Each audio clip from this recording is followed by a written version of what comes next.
बिस्मिल्लाहिर्रहमानिर्रहीम अस्सलाम वालेकुम। Welcome to my YouTube channel last students platform. इस वीडियो में हम पढ़ेंगे sale by person not the owner, किसी ऐसे शख्स से सेल जो कि उस चीज़ का मालिक नहीं है। अब इसमें 6 एक्सेप्शंस भी दी गई हैं, वो भी हम पढ़ेंगे। सबसे पहले इंट्रोडक्शन में कहता है कि the general rule is that only the owner of the goods can sell the goods and transfer his title to the goods to the buyer. General rule ये है कि चीज़ों का जो ओनर है, जो मालिक है, वही चीज़ों को सेल कर सकता है और अपना टाइटल बायर को ट्रांसफर कर सकता है। ये एक जनरल रूल है। सेक्शन 27 कहता है sale by person not the owner, किसी ऐसे शख्स से सेल फरोख्त जो कि खुद उस चीज़ का मालिक नहीं है। General rule is that no one can give better title to the buyer than the owner of the goods. General rule ये है कि कोई भी शख्स किसी भी बायर को बेटर टाइटल ट्रांसफर नहीं कर सकता, सिर्फ ये उस चीज का ओनर ही कर सकता है। If the title of the seller to the goods is clear, the title passed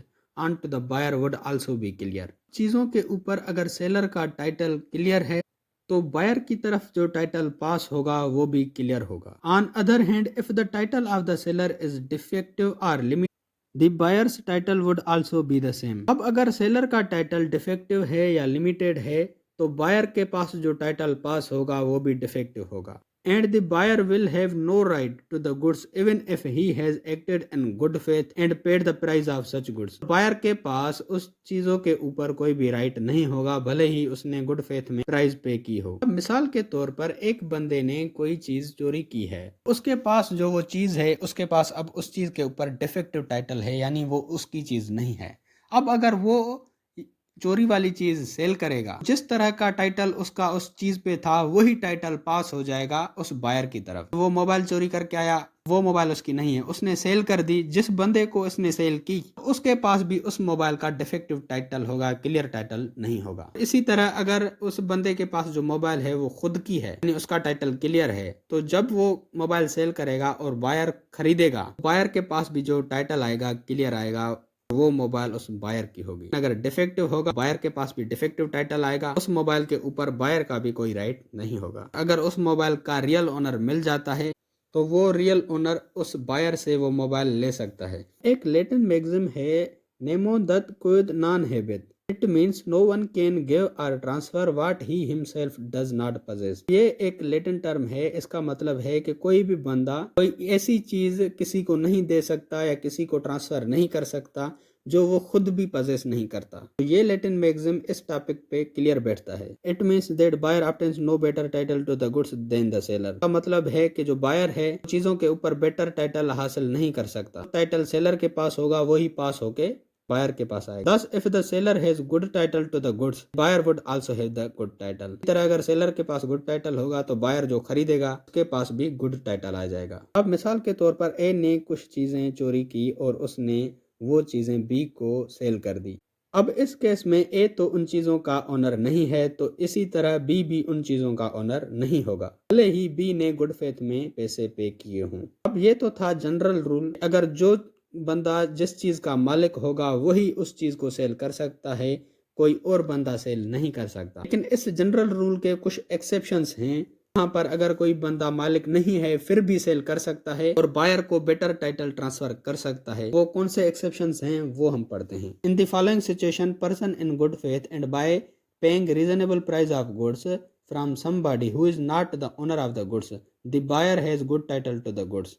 अब नीचे कुछ केसेस दिए गए हैं जहां पर अगर एक बंदा किसी भी चीज की रीजनेबल प्राइस पे करता है गुड फेथ में, जिस बंदे को वो पे करता है वो भले ही उन चीजों का ओनर नहीं है, फिर भी बायर के पास उन चीजों के ऊपर क्लियर टाइटल आ जाएगा। अब सबसे पहला है टाइटल बाय स्टॉपेल, ये भी सेक्शन 27 में दिया गया है। इसमें कहता है if the owner of the goods by his conduct, actions and behaviour convinces the buyer that seller is the owner of the goods or has owner's authority to sell the goods and induces the buyer to buy the goods, he can not later claim that seller had no right to sell the goods. अब इसमें कहता है कि अगर किसी भी चीज का जो ओनर है वो अपने कंडक्ट से, एक्शन से या बिहेवियर से एक बायर को कन्विंस करता है, बायर को ये यकीन दिलाता है जो सेलर चीज सेल कर रहा है वो इस चीज का मालिक है, या फिर जो सेलर सेल कर रहा है उसके पास ये अथॉरिटी है कि वो इस चीज को सेल कर सकता है। बाद में वो उस चीज का ओनर ये क्लेम नहीं कर सकता कि सेलर के पास कोई भी टाइटल नहीं था उस चीज के ऊपर, या सेलर के पास कोई भी अथॉरिटी नहीं थी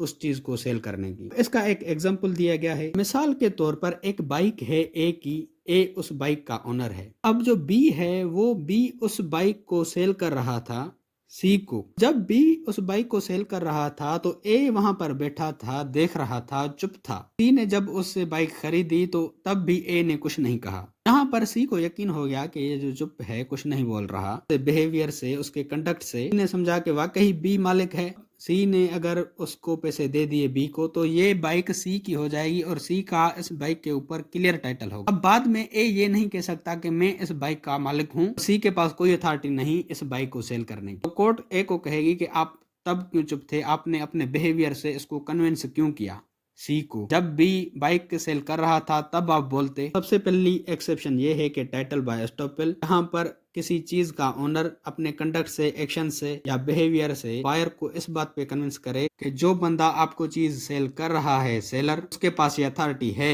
इस चीज को सेल करने की। दूसरा एक्सेप्शन है sale by mercantile agent. When a mercantile agent has the possession of the goods or documents of the title to the goods with the consent of the owner and sells the goods in ordinary course of business, a sale made by a mercantile agent is deemed to be as made by the owner of the goods. But in such circumstances, the buyer must have acted in good faith and must not have the knowledge that the seller has no authority to sell the goods. अब इसमें कहता है कि किसी भी mercantile agent के पास किसी भी चीज की पोजीशन हो या उस चीज के टाइटल के डॉक्यूमेंट्स हों, तो उस चीज के ऊपर उसके पास जो पोजीशन है या डॉक्यूमेंट्स हैं वो ओनर की कंसेंट से हों और वो चीज उसने ऑर्डिनरी कोर्स ऑफ बिजनेस में सेल की हो, इस सेल को ऐसा ही माना जाएगा कि ओनर ने खुद ये चीज सेल की है। लेकिन इस सिचुएशन में जो बायर है उसने गुड फेथ में पैसे पे किए हों और उसको ये पता ना हो कि ये जो सेल कर रहा है उसके पास कोई अथॉरिटी नहीं है या ये इस चीज का मालिक नहीं है। अब मिसाल के तौर पर ए ने बी को अपनी कार दी। अब बी यहाँ पर मर्केंटाइल एजेंट है। बी को ए ने कहा कि इस कार को आप एक अच्छी प्राइस पर सेल कर दें। बी ने वो कार सी को लोअर प्राइस में सेल कर दी। अब यहाँ पर ए ये नहीं कह सकता सी को कि आप मुझे कार वापस कर दो, लेकिन यहाँ पर ये कंडीशन जरूरी है कि जब सी कार खरीद रहा था तो सी को ये पता ना हो जो बी कार सेल कर रहा है इसके पास ये अथॉरिटी नहीं है लोअर प्राइस में सेल करने की। इस सिचुएशन में भले ही बी उस कार का मालिक नहीं है, लेकिन जो टाइटल पास होके सी के पास आया वो सी का टाइटल उस कार के ऊपर क्लियर होगा। इस सेक्शन के हम असेंशियल्स पढ़ते हैं। सबसे पहला असेंशियल है the person making the sale must be mercantile agent. जो बंदा सेल कर रहा है वो मर्केंटाइल एजेंट होना चाहिए। दूसरा में कहता है mercantile agent be in the position of goods or documents of the title of the goods. Mercantile agent के पास उन चीज़ों की पोजीशन होनी चाहिए या उन चीज़ों के टाइटल के डॉक्यूमेंट्स होने चाहिए। थर्ड में कहता है such position must be with the consent of the owner. उसके पास ये जो पोजीशन है या ये जो डॉक्यूमेंट्स हैं ये ओनर की कंसेंट से होने चाहिए। तो फोर्थ में कहता है he must have made the sale in ordinary course of business. इस मर्केंटाइल एजेंट ने वो sale ordinary course of business में की हो। मिसाल के तौर पर उस बंदे ने उसको कार दी थी कि आप ये टैक्सी चलाओ, लेकिन उस मर्केंटाइल एजेंट ने उस कार को सेल कर दिया तो ये ऑर्डिनरी कोर्स ऑफ बिजनेस नहीं होगा। लेकिन अगर उसके मालिक ने ये कहा था इस कार को अच्छी प्राइस पर सेल करो, लेकिन वो मर्केंटाइल एजेंट लोअर प्राइस पे सेल करता है, फिर भी ये सेल वैलिड मानी जाएगी। फिफ्थ एसेंशियल है buyer must act in good faith and does not notice that seller's title is defective. और बायर ने जो पेमेंट की हो या जो एक्ट किया हो वो गुड फेथ में किया हो, उसको ये पता ना हो कि सेलर का इस चीज के ऊपर जो टाइटल है वो डिफेक्टिव है। तो ये थी सेकंड एक्सेप्शन। अब हम पढ़ते हैं थर्ड एक्सेप्शन। थर्ड एक्सेप्शन में कहता है sale by one of the joint owners. Joint owner में से किसी भी एक बंदे की तरफ से सेल या फरोख्त। ये सेक्शन 28 में बताया गया है। If a thing is owned by more than one person and is in the position of one co-owner with the consent of others, co-owner in the possession of things sell it, the buyer gets the complete ownership of thing, but this is only possible when the buyer has acted in good faith and paid the price for it and had no prior doubt about the seller's right to sell the thing. इसमें कहता है कि अगर एक चीज के एक से ज्यादा मालिक हैं, यानी 2, 3, 4 मालिक हैं और वो चीज किसी भी एक बंदे की पोजीशन में है, वहां पर दूसरे जो मालिक हैं उनकी कंसेंट शामिल है, तो वो जो एक को ओनर है उस चीज का, जिसकी पोजीशन में वो चीज है, वो अगर सेल कर देता है तो वो सेल भी एक सेल मानी जाएगी और बायर के पास जो टाइटल पास होगा वो भी क्लियर होगा। लेकिन बायर ने यहाँ पर गुड फेथ में एक्ट किया हो और जो पेमेंट की हो वो भी गुड फेथ में की हो, और बायर को ये पता ना हो इस चीज के बहुत सारे मालिक हैं, जो बंदा मुझे चीज सेल कर रहा है ये खुद भी एक पार्टनर है, कंप्लीट टाइटल नहीं है इसका इस चीज के ऊपर, ये चीज इसको पता है बायर को, फिर वो खरीदता है तो फिर बायर के पास जो टाइटल आएगा वो क्लियर नहीं होगा। अगर बायर को पता ना और उस चीज के 3, 4 मालिक हों, एक मालिक उसको सेल कर रहा है, जो इसको सेल कर रहा है बायर समझे कि ये चीज इसी की है। ये तीसरा एक्सेप्शन हो गया। फोर्थ एक्सेप्शन है sale by a person in the position of goods under a voidable contract. कोई ऐसा शख्स जिसकी पोजीशन में जो चीजें हैं उसने वर्डेबल कॉन्ट्रैक्ट के जरिए उनकी पोजीशन हासिल की है, अगर वो सेल करता है चीज, इसके लिए ये सेक्शन क्या कहता है, if a buyer buys a goods from the person who has obtained the goods by coercion, fraud or under influence, and if the contract under which the seller has obtained the goods is not rescinded, the buyer gets a good title to the goods। अब इसमें कहता है कि अगर एक buyer किसी ऐसे शख्स से कोई चीज खरीदता है जिस शख्स ने वो चीज अंडर ए वर्डेबल कॉन्ट्रैक्ट हासिल की है, यानी फ्रॉड से हासिल की है, कोercion से या अंडर इन्फ्लुएंस से या मिस रिप्रेजेंटेशन से, लेकिन वो वर्डेबल कॉन्ट्रैक्ट रेस्काइंड नहीं हुआ, बायर के पास जो टाइटल आएगा वो गुड टाइटल होगा। अब मिसाल के तौर पर जो मेरी मोबाइल है, कोई बंदा मुझसे फ्रॉड करके ये मोबाइल ले जाता है, मुझे धमका के मोबाइल मुझसे खरीदता है सिर्फ 10,000 रुपए में। अब इस शख्स के पास ये जो मोबाइल गई अंडर ए वर्डेबल कॉन्ट्रैक्ट गई, ठीक है। अब ये बंदा अगर किसी और बायर को ये मोबाइल सेल करता है और वो बंदा उससे वो मोबाइल खरीदता है, उसके पास बेटर टाइटल आएगा अगर इन्हें कॉन्ट्रैक्ट रेस्काइंड नहीं किया। जो कॉन्ट्रैक्ट ये वर्डेबल था कि इसने मुझसे ये जबरदस्ती मोबाइल खरीदी, मुझ पे उसने कोercion इस्तेमाल करके मुझसे ये मोबाइल खरीदी, अगर मैं चाहूँ तो इस कॉन्ट्रैक्ट को कैंसिल कर सकता था कोर्ट के जरिए। लेकिन जब वो मुझसे ये मोबाइल ले गया, मैंने कहा ठीक है भला ले गया तो ले गया, मैंने कॉन्ट्रैक्ट को कैंसिल नहीं किया और चुपचाप मैंने 10,000 रुपए रख ली। अब जब उस बंदे ने जिसने मुझसे ये मोबाइल खरीदी उसने किसी बायर को ये मोबाइल सेल कर दी,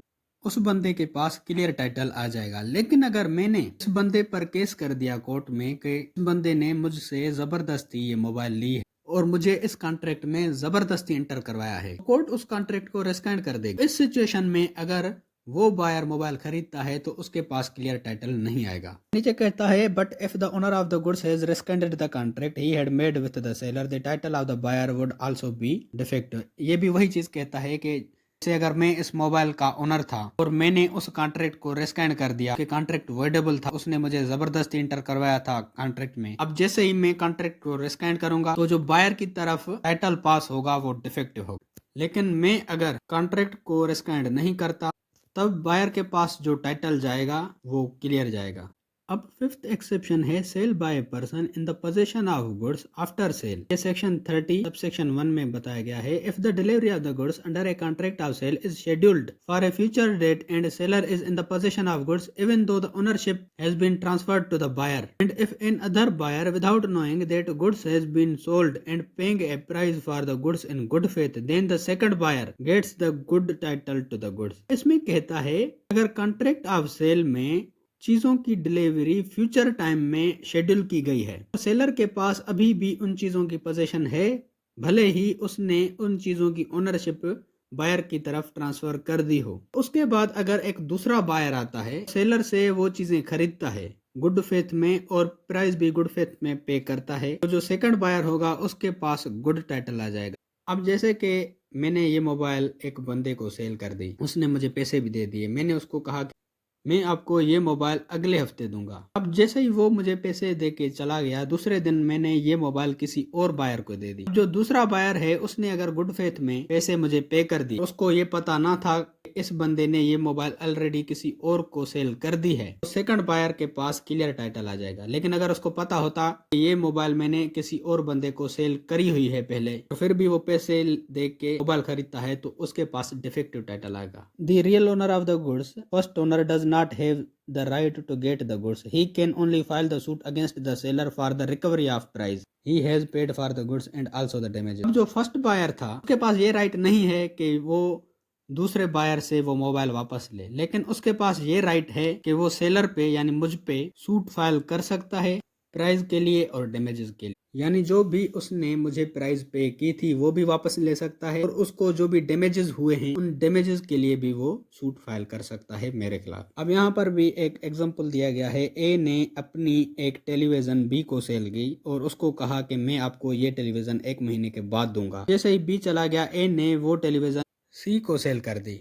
अब अगर यहाँ पर सी को पता नहीं है कि ए ने ये टेलीविज़न पहले बी को सेल करी हुई है, सी गुड फेथ में पेमेंट कर देता है तो सी के पास उस टेलीविज़न के ऊपर क्लियर टाइटल आ जाएगा और बी यहाँ पर एक पे सूट फाइल कर सकता है डैमेजेस क्लेम करने के लिए और प्राइस वापस लेने के लिए। सिक्स्थ एक्सेप्शन है sale by the buyer in the possession of goods. ये सेक्शन 30 सब सेक्शन 2 में दिया गया है। When a buyer with the consent of the seller gets the possession of the goods before the transfer of the ownership and buyer sells the goods to third party and third party acts in good faith and gets the possession of the goods by paying a price without having knowledge of the right of the owner to the goods, he gets the good title to the goods। इसमें कहता है कि जब एक buyer seller की consent से उन चीज़ों की पोजीशन हासिल करे लेकिन उस बायर के पास अभी भी ओनरशिप ट्रांसफर नहीं हुई, सिर्फ बायर के पास पोजीशन है, चीज की ओनरशिप नहीं है। यानी उसने उस बंदे को कहा कि आप मुझे ये बाइक दो, मैं देखूं, अगर पसंद आई आप मुझे इसके डॉक्यूमेंट्स वगैरह दे देना, ओनरशिप भी ट्रांसफर कर देना। तो इस सिचुएशन में इस बायर के पास बाइक की पोजीशन है, ये बायर इस बाइक को किसी थर्ड पार्टी को सेल कर देता है और अगर थर्ड पार्टी गुड फेथ में एक्ट करती है और उस बाइक की प्राइस पे करती है, उस थर्ड पार्टी के पास क्लियर टाइटल आ जाएगा उस बाइक का। तो ये था सिक्स्थ एक्सेप्शन। अब पढ़ते हैं conclusion. From the above it can be concluded that sale can only be done by the owner. The general rule is that no seller of the goods can give the buyer of goods a better title than he himself has, but there are certain exceptions discussed above where a non-owner may sell the goods and pass a better title than he himself has। इस topic में हम जो भी पढ़ के आए उसमें सबसे पहले ये चीज़ बताई गई कि सिर्फ एक चीज़ का ओनर ही कोई भी चीज़ सेल कर सकता है, कोई भी नॉन ओनर किसी भी चीज़ को सेल नहीं कर सकता। लेकिन कुछ एक्सेप्शंस थी, उन एक्सेप्शंस के तहत अगर किसी चीज़ का कोई ओनर नहीं है और वो चीज़ किसी बायर को सेल करता है, उस बायर के पास क्लियर टाइटल आ जाएगा इन एक्सेप्शंस के तहत, जो 6 एक्सेप्शंस अभी हम पढ़ के आए। तो दोस्तों ये था हमारा आज का टॉपिक। उम्मीद है कि आपका कॉन्सेप्ट क्लियर हो गया होगा। अगर आपको सेल ऑफ गुड्स एक्ट के दूसरे वीडियोस चाहिए तो आप मेरे चैनल की प्लेलिस्ट विजिट कर सकते हैं। सेल ऑफ गुड्स एक्ट 1930 के नाम से है। और अगर आपको सेल ऑफ गुड्स एक्ट के नोट्स चाहिए तो डिस्क्रिप्शन में दी गई लिंक पे क्लिक करके आप सेल ऑफ गुड्स एक्ट के नोट्स भी डाउनलोड कर सकते हो। और ये वीडियो आप कहाँ से देख रहे हो, कौन से सिटी से देख रहे हो, कमेंट्स में जरूर। अगर आपको लॉ के रिगार्डिंग किसी भी टॉपिक की वीडियो चाहिए तो वो टॉपिक लिख के साथ में LSP लिख के सर्च करेंगे तो आपको सबसे पहले मेरी वीडियोस मिल जाएंगी, जिससे आप अपना इजीली कॉन्सेप्ट क्लियर कर सकते हैं। या फिर अगर आप मेरे चैनल की प्लेलिस्ट में जाते हैं तो वहाँ पर आपको हर सब्जेक्ट की अलग से प्लेलिस्ट मिल जाएगी, जहाँ पर उस सब्जेक्ट के सारे वीडियोज़ मिल जाएंगे आपको।